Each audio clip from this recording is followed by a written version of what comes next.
ஆண்டவராகிய இயேசு கிறிஸ்துவின் இனிய நாம் மையப்படுவதாக இந்த காலை வேளையிலே உங்கள் யாவரையும் சந்திப்பதிலே மிகுந்த சந்தோஷம். இந்த காலை வேளையில் ஒரு வார்த்தையை சொல்லி அதில் இருக்கிற சத்தியங்களை ஏசப்பா நமக்கு கற்றுத்தர விரும்புகிறாங்க. ரொம்ப முக்கியமான வசனம். ரீசெண்டாக ஆவியானவரோடு அதிகமாக இடைப்பட்ட ஒரு வசனம். இந்த மாதம் தொடக்கத்தில் ஒரு 3 வாரம் தேவ சமூகத்தில் காத்திருந்த போது ஆவியானவர் தொடர்ச்சியாக என்னோடு கூட இன்று வரைக்கும் இடைப்பட்டு கொண்டிருக்கிற ஒரு வசனத்தை உங்கள் மத்தியில் நான் வைக்க ஆசைப்படுகிறேன். என்னோடு கூட சேர்த்து 1 சாமுவேலின் புஸ்தகம் 2ஆம் அதிகாரம் 30ஆம் வசனத்திற்கு நேராக கவனங்களை திருப்பிக் கொள்ளுங்க. 30ஆம் வசனத்தினுடைய 2வது பாகத்தை நான் வாசிக்கிறேன். ரொம்ப முக்கியமான ஒரு வசனம், கூர்ந்து கவனிங்கள். என்னை கனம் பண்ணுகிறவர்களை நானும் கனம் பண்ணுவேன், என்னை அசட்டை பண்ணுகிறவர்கள் அசட்டை பண்ணப்படுவார்கள் என்று கர்த்தர் சொல்லுகிறார். I will honor those who honor me, I will despise அப்படின்னு ரொம்ப ஆங்கிலத்தில் ரொம்ப அழகாக எழுதியிருக்குது. இன்னொரு பைபிள் டிரான்ஸ்லேஷன் என்ன எழுதியிருக்குன்னா, I will despise those who take lightly of me. என்னை கிராண்டடாக எடுத்துக்கிறவங்கள நான் டிஸ்பைஸ் பண்ணிடுவேன் அப்படின்னு சொல்கிறார் ஆண்டவர். என்னை கனம் பண்ணுகிறவர்களை நானும் கனம் பண்ணுவேன், என்னை அசட்டை பண்ணுகிறவர்கள் அசட்டை பண்ணப்படுவார்கள் என்று எழுதப்பட்டிருக்கிறதே. எவ்வளோ ஒரு பயங்கரமான வசனமாக இருக்குதுல்ல இது. I will honor those who honor me. ஆனால் என்னை ரொம்ப லைட்டாக டேக் இட் ஃபார் கிராண்டடாக எடுத்துக்கிறவங்கள நானும் அவங்கள அசட்டை பண்ணிடுவேன் அப்படின்னு கர்த்தர் சொல்கிறார். இந்த வார்த்தை ஏலி குடும்பத்தாருக்கு நேராக ஆண்டருடைய ஊழியக்காரனால் கொடுக்கப்பட்ட ஒரு வார்த்தை. இந்த ஏலி தேவ சமூகத்தில் ரொம்ப ஒரு உண்மையான ஒரு மனுஷனாக தான் இருந்தார். நம்ம பார்க்குறோம், சாமுவேல் சின்ன பையனாக இருக்கும்போது இந்த ஏலி அவர்கிட்ட தான் விட்டு போகிறாங்க. அங்கே தான் வளர்கிறாரு. அன்னாளுக்கு சமாதானத்தோடு நீ போன்னு தேவனிடத்தில் வார்த்தையை பெற்று அனுப்பின ஒரு மனுஷன் இந்த ஏலி. ஆனால் அந்த ஏலியினுடைய பிள்ளைகள் ரொம்ப பாவம் செய்கிறவர்களாக இருந்தாங்களாம், பேலி ஆட்களின் மகனாக இருந்தார்களாம். ஆண்டவருக்கு விரோதமாக சில காரியங்களை பண்ணி அவருடைய பலிபீடத்தில் அவருக்கு போக வேண்டிய சில காரியங்களை தானாக எடுத்துக்கொண்டு ஆண்டவருக்கு விரோதமாக சில காரியங்களை பண்ண பிள்ளைகள் தான் அந்த ஏலியினுடைய பிள்ளைகள். அது மாத்திரம் இல்லாமல் தேவ சந்நிதிக்கு வருகிறவர்களுக்கு அந்த இடத்துல ரொம்ப ஆண்டவருக்கு பிரியமில்லாத ஒரு விக்கட்னஸை செஞ்சனால ஆண்டவருடைய கோபம் ஏலியினுடைய பிள்ளைகள் மேல், குடும்பத்தின் மேல் பற்றி எரிந்தது.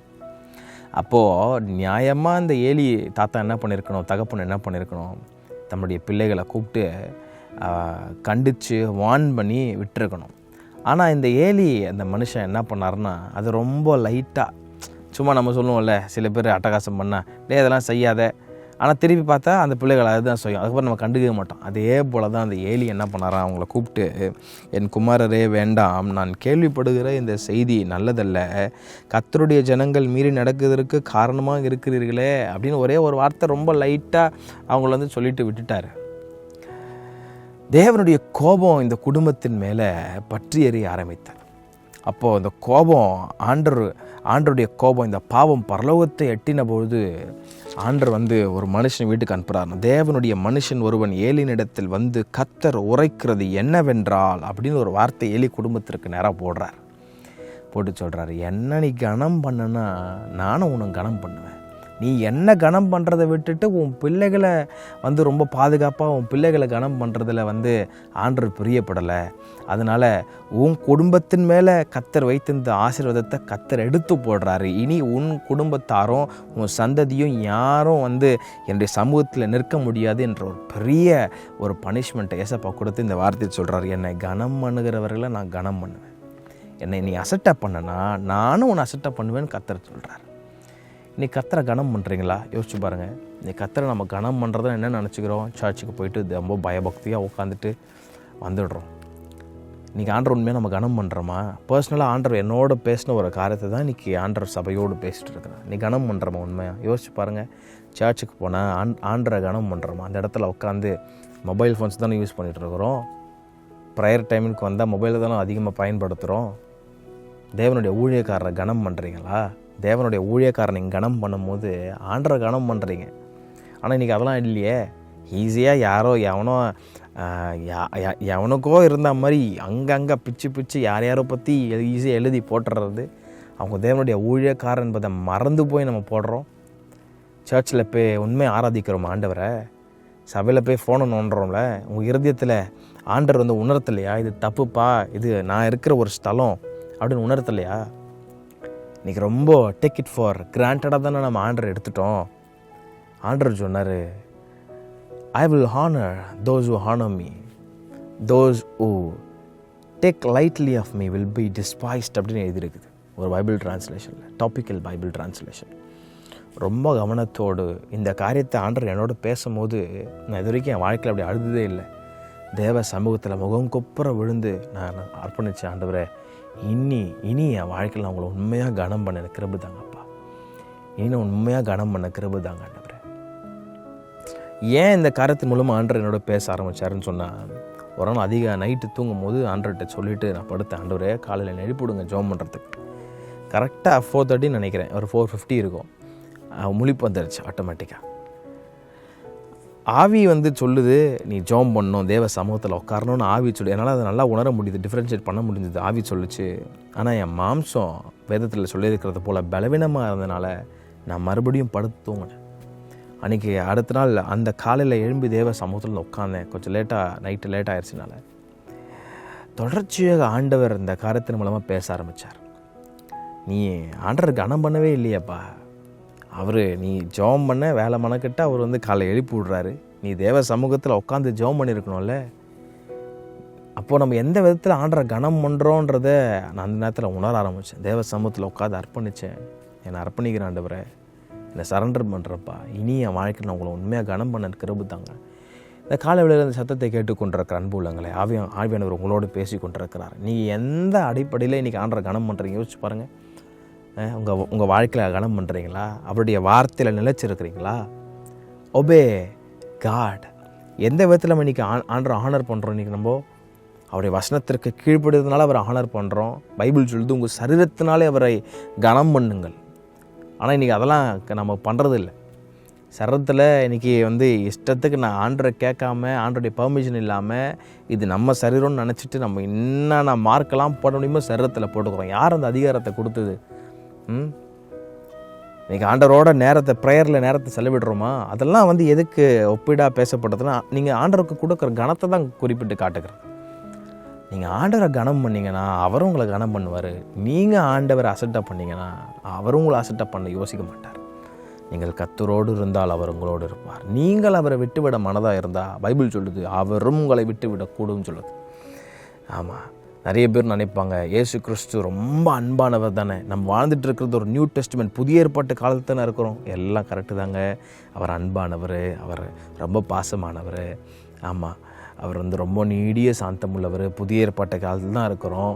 ஆமாம், நியூ டெஸ்ட்மெண்ட்டில் தான் இருக்கிறோம், நியூ கவர்னெண்ட்டில் தான் இருக்கிறோம். எந்த விதமான மாற்றம் இல்லை. ஆனால் வேதம் அதே வதம் தான் சொல்லுது, இயேசு கிறிஸ்து நேற்றும் இன்றும் என்றும் மாறாதவர்.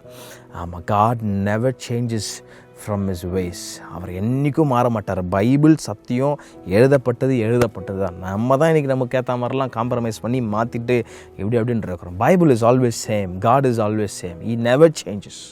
அடிக்கப்பட்ட ஆட்டுக்குட்டியானவர், அவர் வரும்போது ரொம்ப பாசமானவராக தான் அந்த உலகத்திற்கு வந்தார். He came into this world as a savior. நம்மளை ரட்சிக்க தான் வந்தார். ஆனால் இப்போ மறுபடியும் வரப்போகிறார். எப்படி வரப்போகிறாருன்னா, ரைச்சியஸ் ஜட்ஜாக வரப்போகிறார், நியாயம் தீர்க்க வரப்போகிறார். ஆமாம், ஆனால் இன்றைக்கி இருக்கிற காலகட்டத்தில் எல்லாத்தையும் பிசாசு மாற்றிட்டான். அங்கே இங்கேன்னு கையை வச்சு கடைசியில் எங்கே டைல்யூட் பண்ண ஆரம்பிச்சிட்டான்னா, பரிசுத்த வேத புஸ்தகத்தை டைல்யூட் பண்ண ஆரம்பிச்சிட்டான். ஆமாம், அங்கேயே டைல்யூட் பண்ணி மக்களை குழப்பி, நியூ கவர்னன்ட்னு ஒரு பக்கம் அப்படி குழப்பி, பழைய ஏற்பாடுன்னு ஒரு பக்கம் குழப்பி, இல்லாத என்னென்ன பண்ண முடியுமோ ஜனங்களை எப்படி குழப்ப முடியுமோ குழப்பி, இன்றைக்கி ஒன்றும் இல்லாமல் நடு தெருவில் நின்றுக்கிறது போல் ஜனங்கள் நின்றுட்டுருக்குறோம். இன்றைக்கி ஆண்டவர் ரொம்ப கேர்ஃபுல்லாக சொல்கிறாரு, என்னை கனம் பண்ணுனா நானும் உன்னை கனம் பண்ணுவேன். ஆண்டரை கனம் பண்ணுறதில் நம்ம எப்படி அதை தெரிவிக்கிறது? உங்கள் ஜெபத்தால், உங்கள் வேத வாசிப்பால், உங்கள் சரீரத்தால் அவரை மேன்மைப்படுத்துங்க. ஆமாம், ஆண்டருக்கு பிரியமில்லாத காரியம் இந்த சரீரத்தில் வேணாம். இன்றைக்கி பொல்லாத பிசாசு சொல்லுவான், பச்சை குத்திக்கோ, ஒன்றும் தப்பு இல்லை. பைபிள் எங்கே போட்டுக்குது பச்சை குத்திக்கிறதுன்னு, குத்தக்கூடாதுன்னு? சிகரெட் பிடிக்கக்கூடாதுன்னு எங்கே போட்டுக்குது? தண்ணி அடிக்கூடாதுன்னு எங்கே போட்டுக்குதுன்னு பொல்லாத பிசாசு கேள்வி தான் எழும்ப வைப்பான். ஆனால் இந்த சரீரம் ஆண்டோட இரத்தத்தால் மீட்கப்பட்ட ஒரு சரீரம் என்பதை ஒரு நாளும் நம்ம மறந்துடவே கூடாதுங்க. ஆண்டவர் அழகாக சொல்கிறாரு, honour God with your bodies. ஏன்னா ஆண்டவர் தங்குற ஒரு ஆலயம் இது. இதை நீ தீட்டுப்படுத்த, ஒருவன் தேவனுடைய ஆலயத்தை கெடுத்தா தேவன் அவனை கெடுப்பார்னு வேதம் சொல்லுதே. அப்போ இந்த சரீரத்தில் நீங்கள் என்ன பண்ணுறீங்க, என்னத்தை நீங்கள் பாவம் செய்கிறீங்க? ரொம்ப கேர்ஃபுல்லாக ஆண்டவரே நான் உங்களை உண்மையாக கனம் பண்ணணும், என் சரீரத்தின் மூலமாக உங்களுக்கு கனம் பண்ணணும், உங்கள் வார்த்தையை கீழ்ப்படுறதுனால நான் உங்களை கனம் பண்ணணும், உங்களோட நெருங்குறதுனால நான் உங்களை கனம் பண்ணணும்ப்பா. Honor God with your bodies. Honor God by obeying His word. Honor God by having a personal relationship with the Holy Spirit. இது எதுவுமே இல்லாமல் ஆண்டவர் என்னை கனம் பண்ணணும் அப்படின்னு நீங்கள் விரும்புனீங்கன்னா நடக்கவே நடக்காது.